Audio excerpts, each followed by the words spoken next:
Bonjour Camille Chaise, merci beaucoup d'être avec nous. Alors c'est la semaine de tous les risques. Coupe du monde de rugby, visite du roi Charles à Paris, visite du pape à Marseille, la technoparade, les manifestations. Qu'est-ce qui est le plus difficile à encadrer, le pape ou le roi ?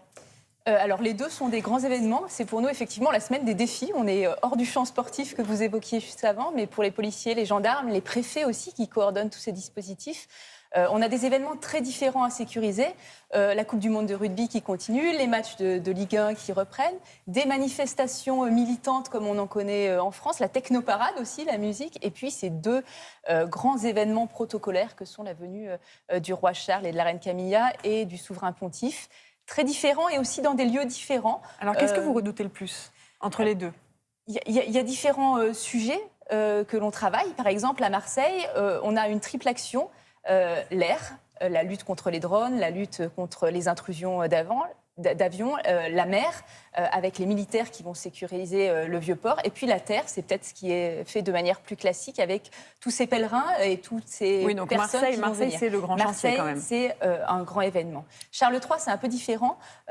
Comme c'est un roi d'une grande puissance, il y a tout un protocole particulier qui est mis en place depuis son arrivée, et un moment fort sera la descente des Champs-Élysées avec la garde républicaine, les chevaux, les motocyclistes qui sont encore en train de s'entraîner aujourd'hui, et donc les gendarmes qui vont sécuriser ce déplacement. 8000 agents des forces de l'ordre qui vont être mobilisés dès mercredi. Il y en aura jusqu'à 30 000 samedi. Alors, il y a d'un côté les participants, le pape, le roi, on l'a dit, mais du côté du public, est-ce que vous avez une priorité déjà ?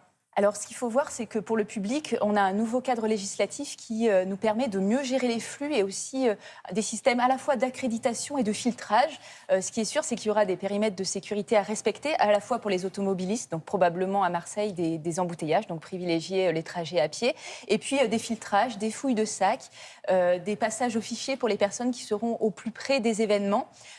Tout ceci est fait pour assurer vraiment la sécurité et ne rien laisser au hasard. Et voilà, pour les riverains, il faut quand même se renseigner sur où se stationner sur ces jours particuliers, comment aller au bon endroit au bon moment. Sur les transports en commun aussi, on a une action pour fluidifier. Et en même temps, il est important que chacun se renseigne avant. Et alors, ça coûte combien ça ? Alors, on ne quantifie pas le coût parce que les policiers et les gendarmes, ce sont des fonctionnaires ou des militaires. Donc, tout ceci, ça reste l'État qui prend en charge. Après, sur les dispositifs particuliers, il y a aussi les organisateurs qui mettent la main à la poche. Par exemple, la Coupe du monde de rugby. Tout ce qui se passe à l'intérieur des stades, bien entendu, ce n'est pas l'État qui supporte le coût, mais bien les organisateurs. Alors, vous le disiez, les policiers, les gendarmes, ce sont des fonctionnaires de l'État.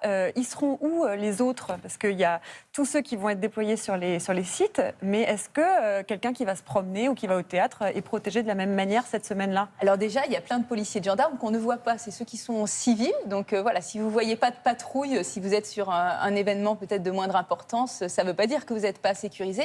Et puis, c'est notre honneur, notre fierté vraiment d'arriver à maintenir notre capacité opérationnelle au maximum. C'est-à-dire si vous allez dans un commissariat, une brigade de gendarmerie pour déposer plainte, vous serez bien entendu accueillis. Donc on maintient notre capacité opérationnelle standard, j'allais dire, en plus de ces grands événements. Et c'est aussi la raison pour laquelle on a annulé pour cette semaine nos formations habituelles. On a rappelé les policiers et les gendarmes qui étaient possiblement en repos. Tous ceux qu'on pouvait rappeler, on l'a fait pour vraiment être au maximum de notre capacité opérationnelle. Donc il n'y a pas de policiers en vacances, il n'y a pas de gendarmes en vacances, personne en formation, ils sont tous mobilisés. Voilà, on a rappelé le maximum de personnes et c'est vraiment notre fierté d'arriver à maintenir l'ensemble. Et on est aussi très heureux de pouvoir sécuriser ces événements qui sont à l'image de notre pays, du sport, de la musique, des manifestations et un rayonnement international. C'est vraiment pour nous une grande semaine. C'est quoi le moral des troupes du côté des policiers ? Je pense que c'est dans des moments comme ça aussi qu'on ressoude tous nos liens.